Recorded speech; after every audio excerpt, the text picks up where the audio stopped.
2017, the Libertarian Union was formed. Finally, the average Joe Libertarian could find a thriving community of independent podcasters and content providers, all in one convenient location.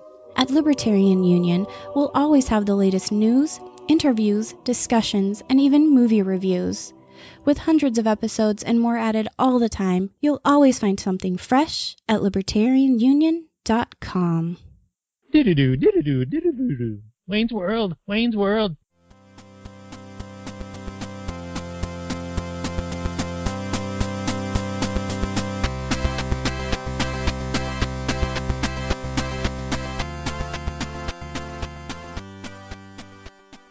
Hey everyone, it's Daniel and Robert, the Last Nighters. We're going to be talking about a TV show this time. Normally we do movies, but we want to branch out a little bit.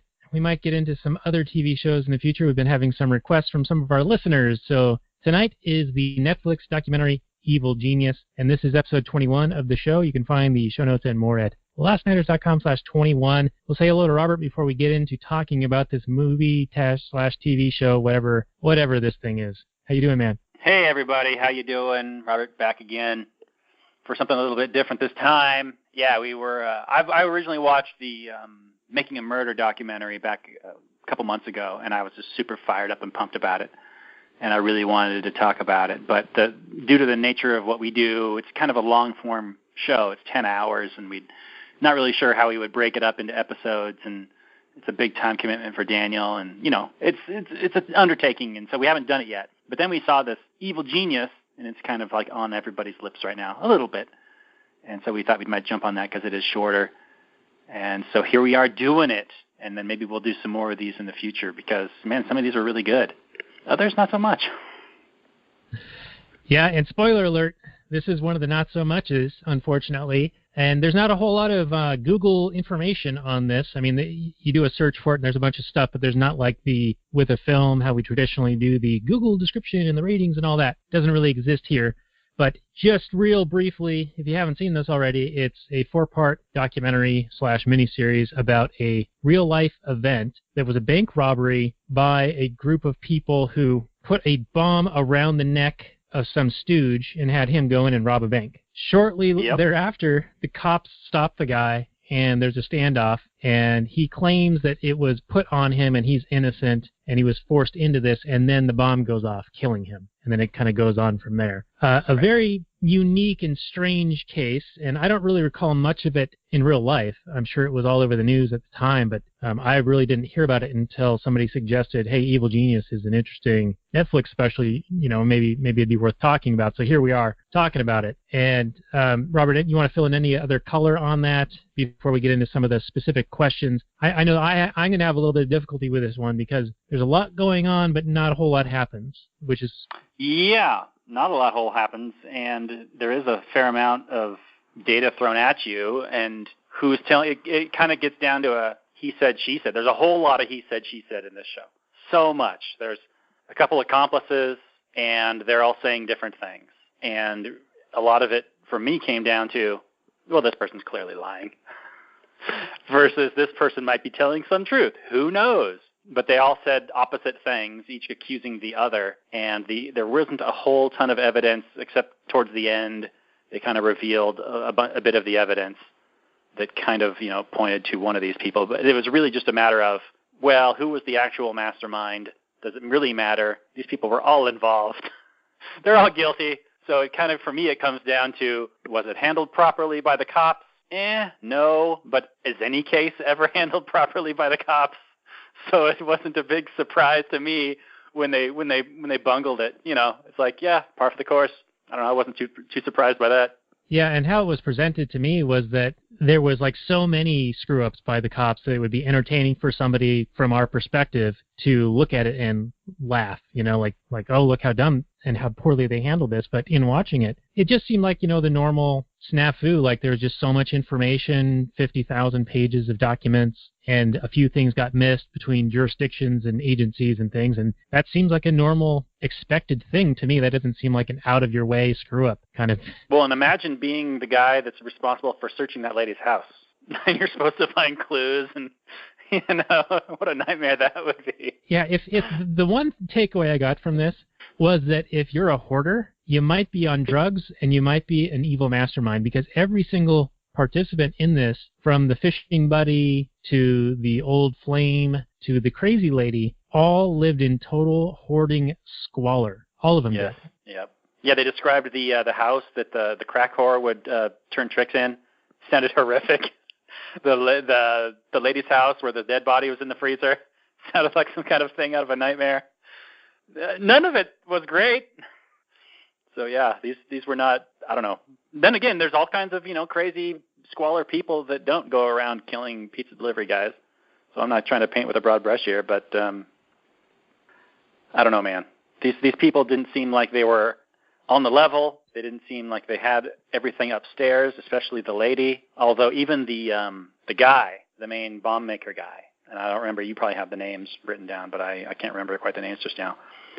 But even when he would go around telling everybody else that he was the smartest guy in the room and all that stuff, Rothstein. That was just begging to be known as, hey, I'm the guy that did it. When you go around talking to some people, bragging about how smart you are and how everybody else is really a big dummy, and it really, I mean, it's one thing to think that you're smarter than a cop. I have been guilty of that many, many, many times. And it's true because they don't really pick out the super smart people. In fact, if you have a really high IQ, you test really high, they go, maybe police work's not for you because it's a really boring job. And they also want people who are just going to follow orders anyway. But this guy was so arrogant about it, and he thought that he could just, get away with whatever because he was so smart. In fact, the lady did too. And I don't know do you think that the whole having a guy in your freezer was part of the master plan? That just seemed like a breakup between the two, and then the one was going to be vindictive and try and destroy her. I don't know, it just kind of turned into a shit show. Like they had this plan that failed, right? Because their dupe got caught by the cops like immediately. And even then he only had like $8,000 in till money, not the $250,000 that he wanted. I mean, how smart are these people really? Yeah, it seems like a really bizarre situation. I mean, let's set the scene. Marjorie's the crazy lady. Bill Rothstein is the old flame love interest.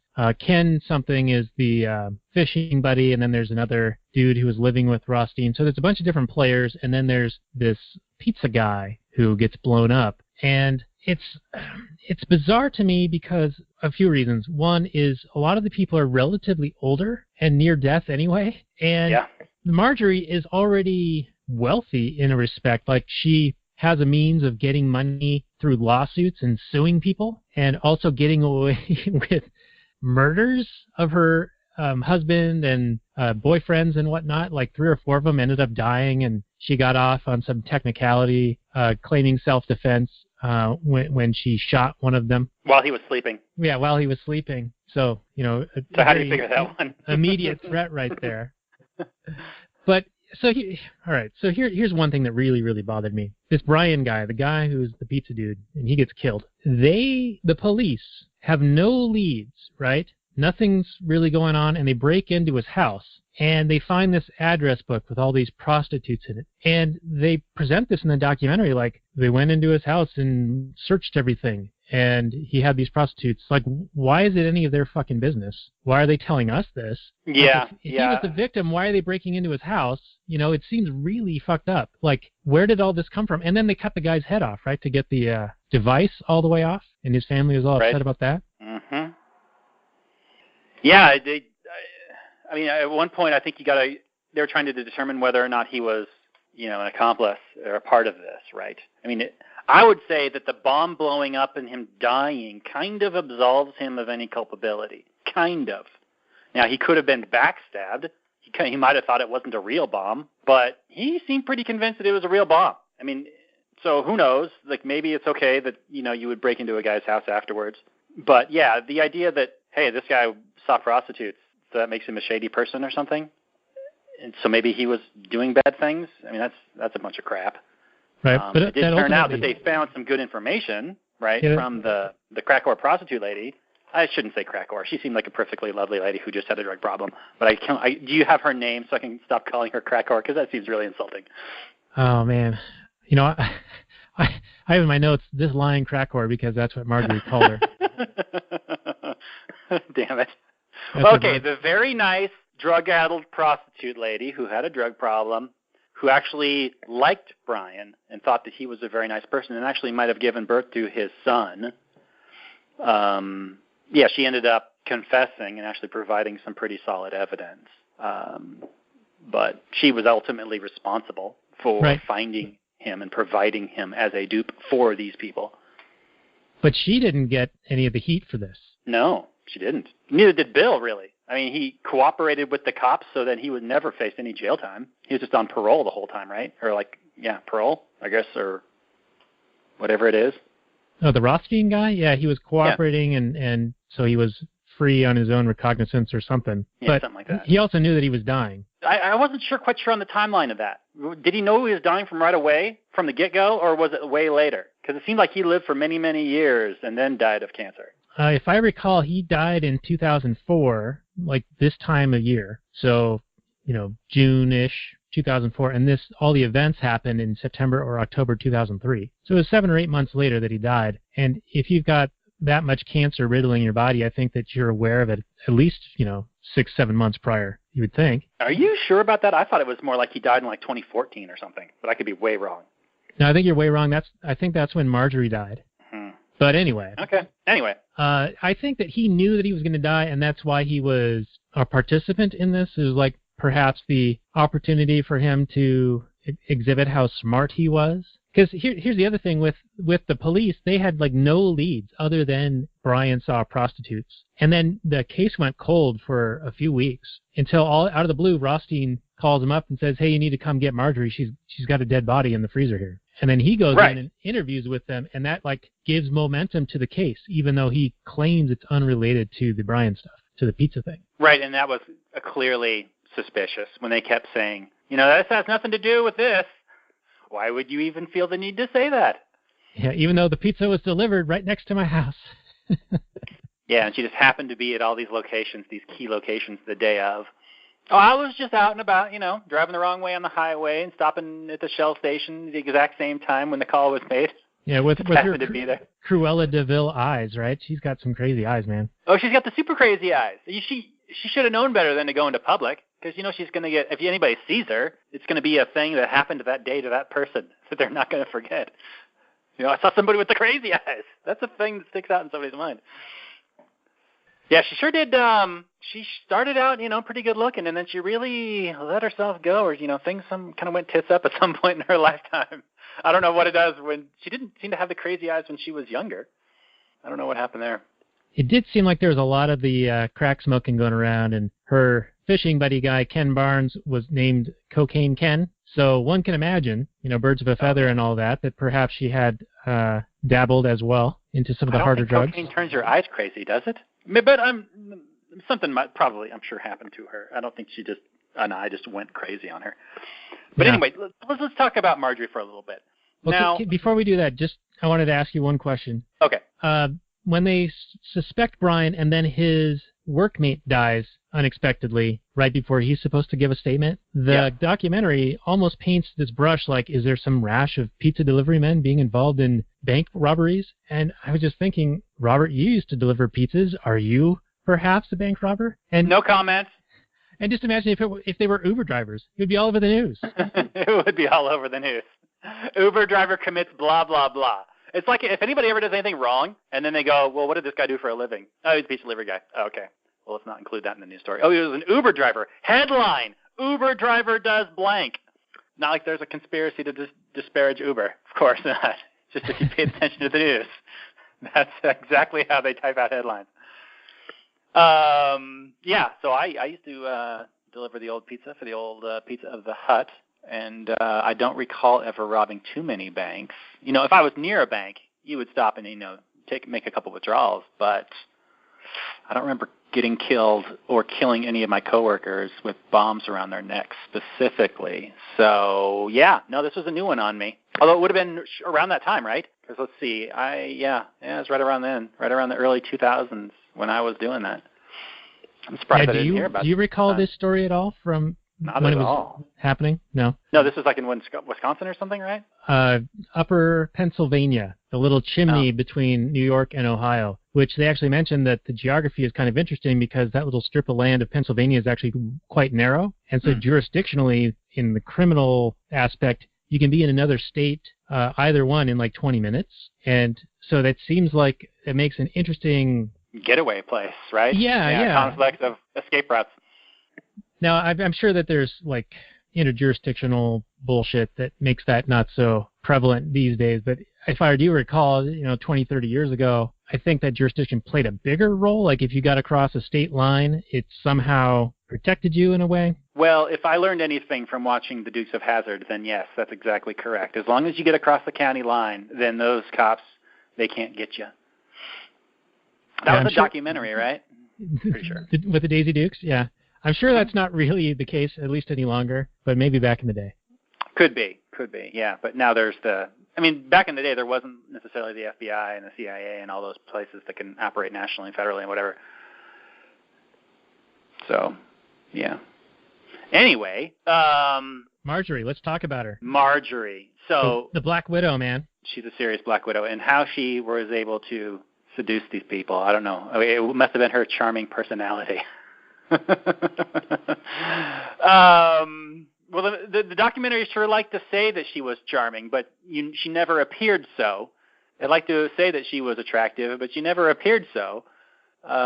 Maybe the old photographs, she looked pretty good. But anyway, when she was being interviewed, she was on they're doing the two-way interview, and she's behind the glass, and she was talking to the lawyer.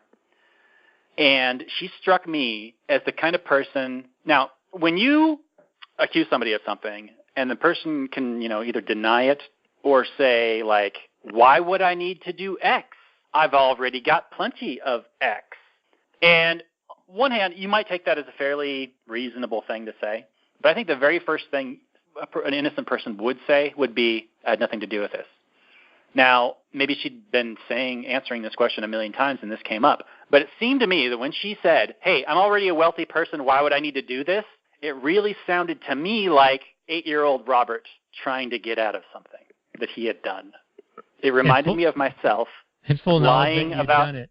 Yeah, something that I had done and then gone, what would be a good lie? Oh, yeah, why would I need to do this? I've already blah, blah, blah. There's no reason for me to do this, so therefore I didn't do it. Now, it might be a decent thing to come up in a trial. There's no motive, or at least, that motive doesn't make sense, the money motive, even though there's plenty of other motives for her to have done it or whatever.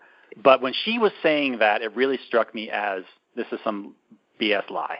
Did that strike you to that at all? Or did that sound reasonable to you? Because in general terms, it's a fairly reasonable excuse. But in this sense, it really struck me as a lie. Well, I didn't believe her for a second. I mean, her face is on the cover of the thing, right, of the movie or the show. So it's clearly her. That's clearly she's the one.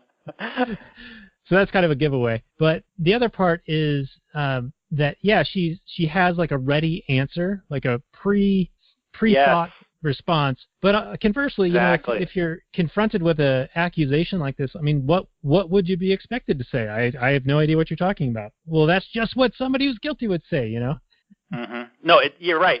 That's the perfect way to describe it. It sounded like she had been thinking about this, and this was a prepared response. Like, what am I going to say if I'm ever confronted about this crime that I'm committing? I'm going to say this, this, and this. Instead of, what are you even talking about? I have no idea, blah, blah, blah, whatever. Now, how much of a role did she play? Who can say? But she was clearly involved in the planning. I mean, she provided the timers for the bomb.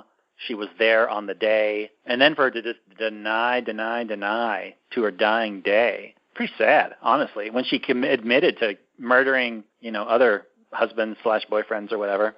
I don't know what she was trying to hide. Like her good name? Was that what she was trying to save? Well, that did seem to be important to her, right? She kept threatening to sue people for libel or telling lies. But then she blabs to her prison cellmates about how she's killing people all the time, and different details of the case about fitting the guy for the collar and whatnot. She's got things that she can say in public, and then things that she can only say in prepared speeches.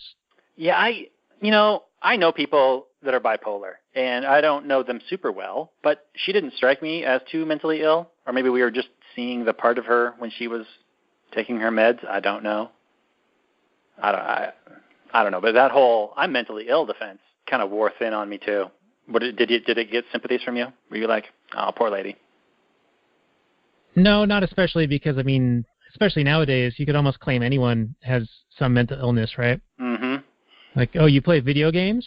Mentally ill. Oh, you have opinions that the government's not, like, benevolent? Oh, mentally ill, you know? Yep. Yeah, it's a flimsy distinction at best. I mean, you know. But, well, I mean, okay, go ahead. Let's do this. Well, I was going to ask you about the Rothstein guy, because she kept saying that he's an extremely intelligent guy, but he's not a finisher. And I wondered if that had any spark to you, because I feel like you're a smart guy, and I feel like I am a smart guy sometimes, but I don't feel like either one of us has really been a finisher in life thus far. Milk is for closers. No, yeah, I very calcium deficient. I just... yeah, I really haven't been much of a finisher my entire life.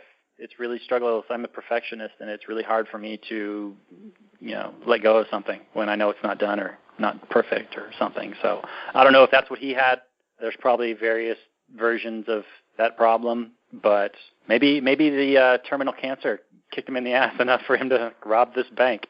I don't know. I mean, if he had, what was the motive here really? Did they really think they were going to get $250,000 from this bank heist? I mean, if they're that smart, do they know that the bank doesn't have that on hand, or that the bank vault is only open in such times, or that whatever? Right. And then their plan for... Go ahead. I think going on this random-ass scavenger hunt that didn't even have enough time to actually get to the checkpoints to allot the victim more time. Yeah, so what are they going to do? Yeah, but that wouldn't even lead him to being able to get away with the money, right? Or he dropped it off in like a garbage can, right? Was that the thing? Probably. I don't remember. I don't know, man. They seemed like very unstable individuals that, thought they were smarter than they really were. I mean, maybe they were fairly intelligent, but this was such an elaborate scheme to, have maybe some sort of a payoff when it's just such a weird motive. It's hard getting into their heads. When you hear about a crime, you're like, well, why? You want to know why this person committed this thing. Yeah, that's always the question. Why? So you look at the motive. And here the motive is so unclear for me. And there's the money motive, but, she had the money. She had money. He also had money, although he had been burning away money. And then there was the whole thing about her wanting to kill her dad and maybe hiring the guy, the hitman, for $250,000. But then she's like, no, why would I do that? I'd just kill him myself if I wanted to. It's such a mess in that sense. I don't know. I wanted this documentary to be more inspiring for, have interesting themes to discuss. And it really just turned out to be a bunch of crappy people doing crappy things, a bunch of people on drugs who thought that they were hot shit or wanted to get some revenge on somebody or whatever. And so they had this weird idea. I mean, I'll give them props for killing people weirdly. And really, the Brian Wells guy, I felt really sad for him. That was the big, if we're doing Tears Jerk, that was it. It's like, here's this guy. Pizza delivery boy solidarity here. I'm going to feel for my boy who, hadn't really succeeded in life, and I'm right there with him. But, he's living it, and it's his life to live. And if he wants to see prostitutes and deliver pizzas, then you leave him alone. You let him do it. You don't go killing him because you're some psycho weirdo. So I wanted some justice for that guy, but he didn't get any. I mean, the lady died in prison, and the other guy died from cancer, but neither of them got prosecuted for his murder. Or yeah, did she? No, they did not. I don't think, because they had ruled that he was an accomplice, even though the crack whore finally admitted at the end that she had manipulated him into being their stooge. But because he died as a result of committing a felony, then there's no criminal charge in the murder, right? Which is ridiculous, but that's what you get with government. You get some kind of rule that applies, that they're going to apply unilaterally instead of looking at each case individually. Yeah.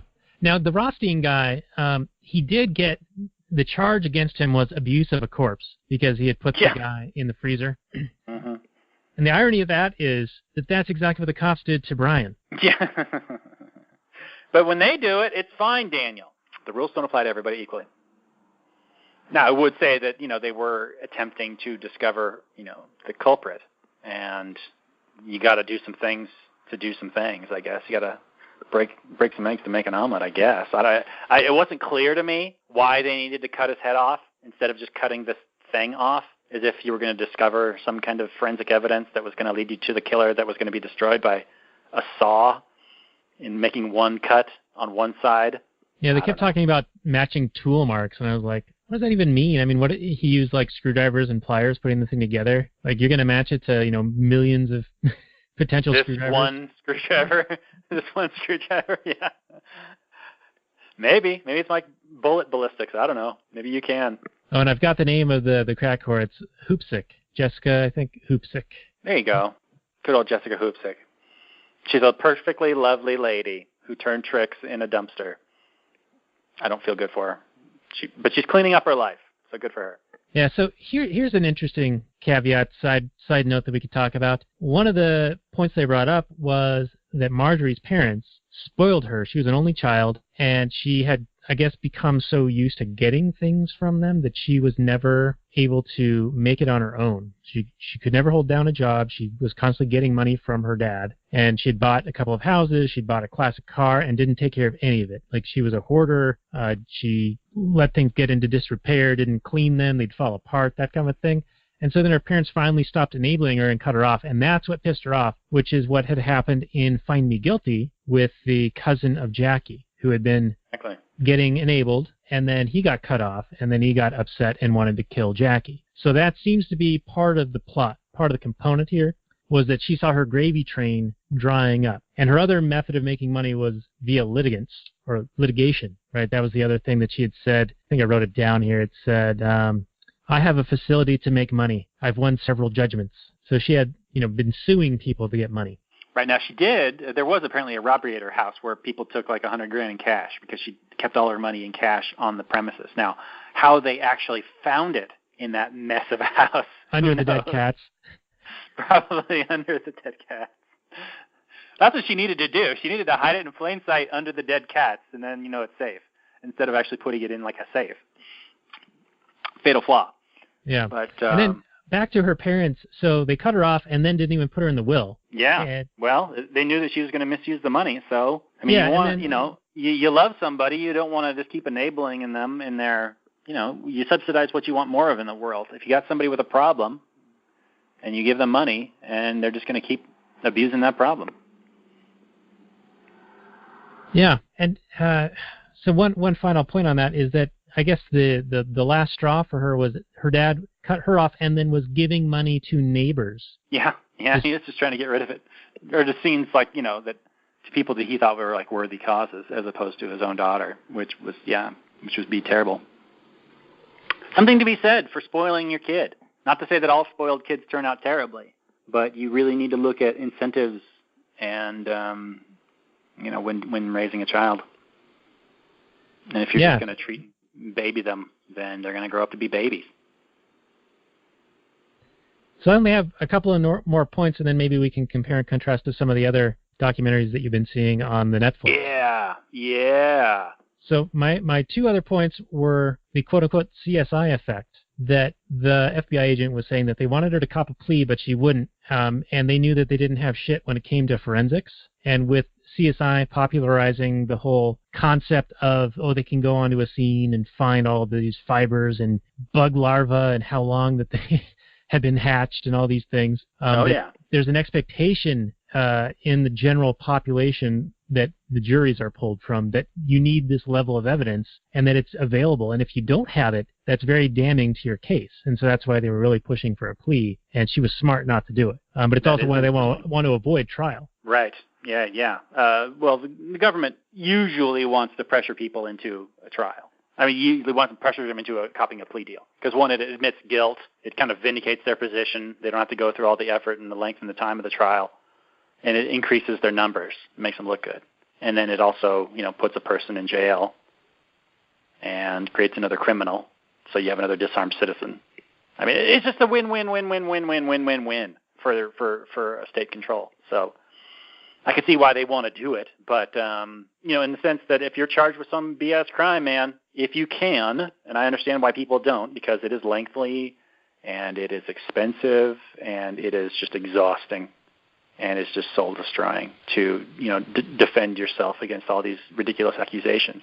But the federal court has something like a 98% conviction rate because the government has amazing resources that they can throw at you if they really want to put you away.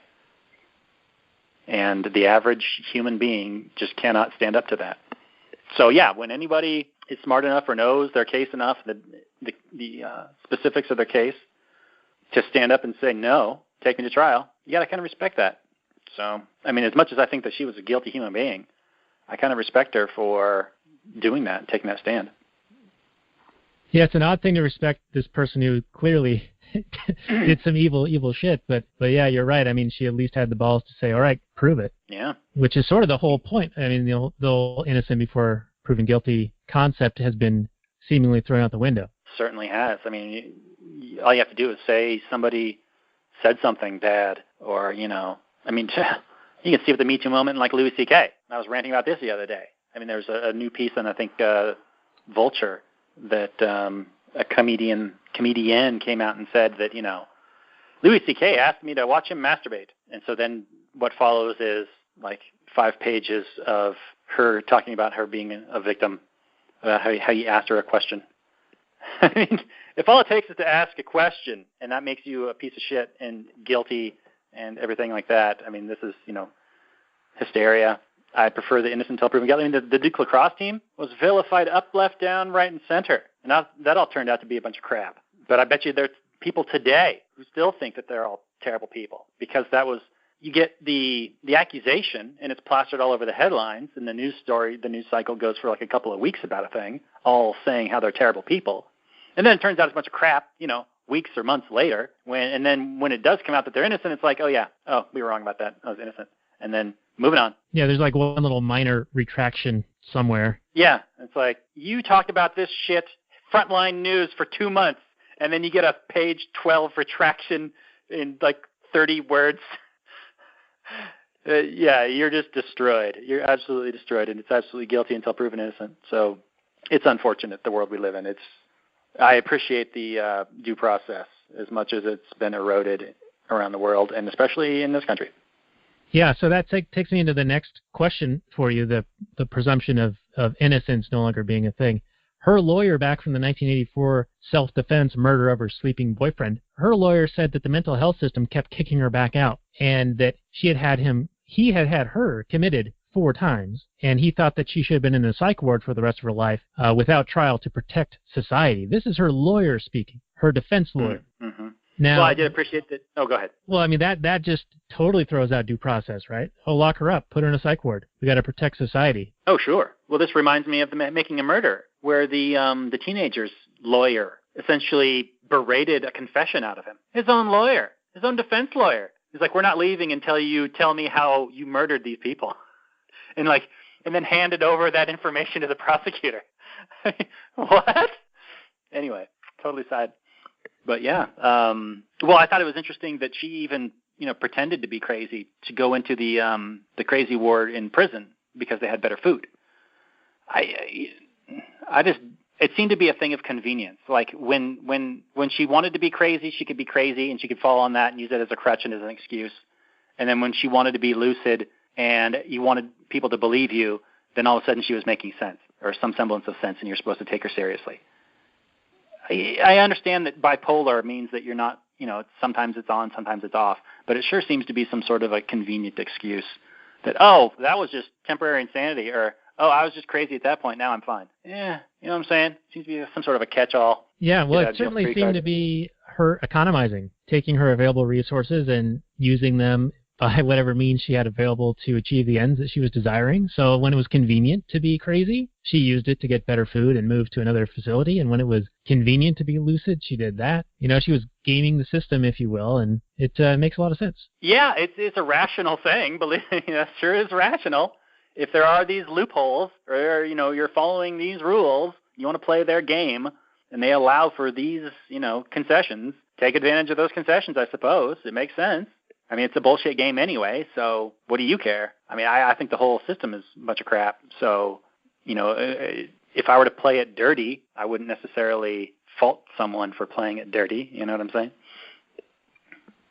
Yeah, I'll agree. And one final note that I have is the courtroom artist. He said at the beginning of the trial, he was drawing her from a perspective of her being menacing and dark and evil. But then after she took the stand and told him about her poor childhood and she was winning over the jury, then he started drawing her in a more whimsical light and, less menacing and things like this. And I just wondered if that struck you at all, because you're an artist as well, on a few counts. One is the perspective of the creator and how that influenced the art that he was creating, and thus the message he was sending to people who were seeing it. And then, because that clearly influences, right, what's the public opinion on this stuff, because this is the pictures that show up in the newspaper for some reason. Courtroom artists are still a thing, weirdly. Oh, yeah. So your thoughts on that? Well, I will add my thoughts on that. Yeah, it's very, I would say it's natural for the artist to, I'm sure as part of their job they're supposed to, draw them as they see them, but you can't help but have your own hand and your own perspective in there when you're doing it. And that's just, otherwise you'd just be taking photographs. So I don't begrudge the person. As you learn more about a thing, you watch some piece of news or you watch some movie, and at first the person's the villain, and then it turns out that they're not the villain because you got new context, new information. Yeah, you're going to perceive them differently. But yeah, I would say that it's open to abuse.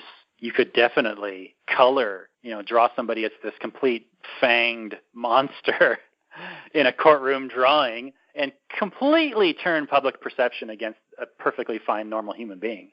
And this leads me into the next thing I want to talk about, is that the exact thing happens at the end of Wild Wild Country. It's Wild Wild Country. I want to hype the shit out of this documentary. This is the documentary that I wish we were talking about right now.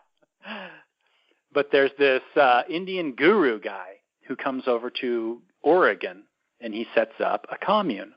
And feathers get ruffled and hijinks ensue, and it is every which way. There's all kinds of things going on. There's such a clash of culture. But at the very end, he gets put on the stand in a courtroom. And he is very much depicted as this Darth Vader emperor, evil emperor guy. And the world hates him, like the U.S. press at least. The very tide in the sentiment against this guy is very, very strong. But inside, the people that follow him, and I would say that the documentary does a great job of showing both sides, although I would say it leans more towards the side of the guru. There are some very convincing testimonies given by people on the inside of the guru, and I think that they provide a very strong narrative that I found far more sympathy, spoiler alert, with them. So I would say that the American media, shocking, got it wrong. The American court system in that situation got it wrong. I know you're shocked. You're just gobsmacked. You don't know what to say.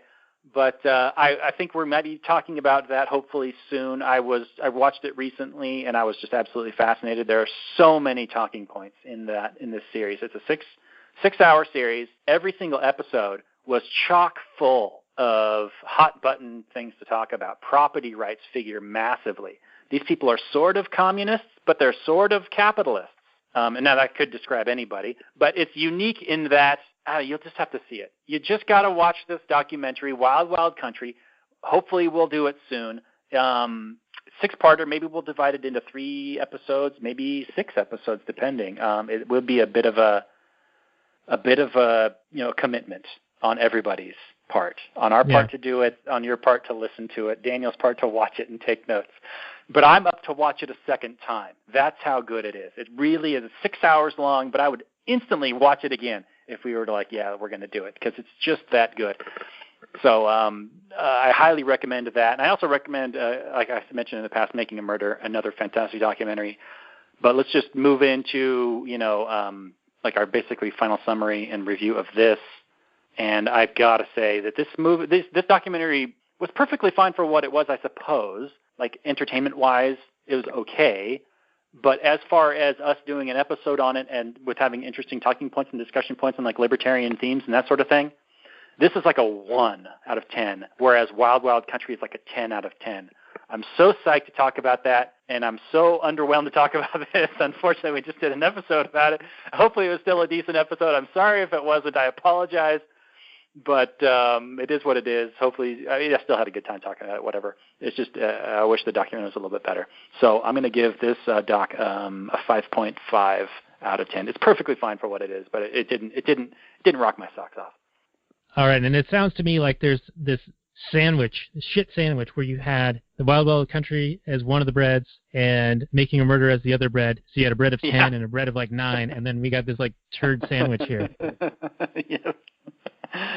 Well done. Yeah, so that's kind of my summary and review of this thing. I don't know if we had a lot of structure to this episode, but we had, some interesting things to at least bring up and question, and hopefully we made a few good points. And if you guys like this idea of us branching out from just movies and into some of these series type things, like perhaps, things that are on Netflix and things of that nature, hit us up. We've got the social networks, we got the Facebook. If you find us on anchor.fm/lastnighters, you can actually send us a 1-minute long message and we can include it in the show, in a future show. So that might be an interesting way to get some questions or feedback, if anyone's game for that, so give that a shot. But for me, I'm going to go with a big old 3 on this thing for the 3 components of the sandwich here, and just say that if you're bored, go ahead and give it a watch, but don't expect to be blown away. That wasn't that punny, was it?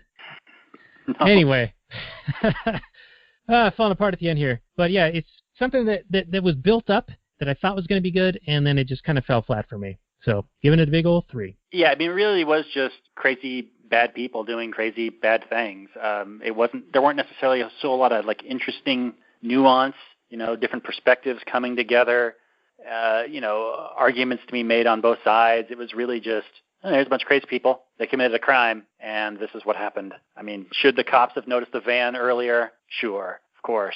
Should they have maybe found, passed along the prison testimony sooner? Yeah, but, if you want to get mad about that stuff, sure, go for it. But there are plenty of worse things that police and government do that I think are more worthy of our attention.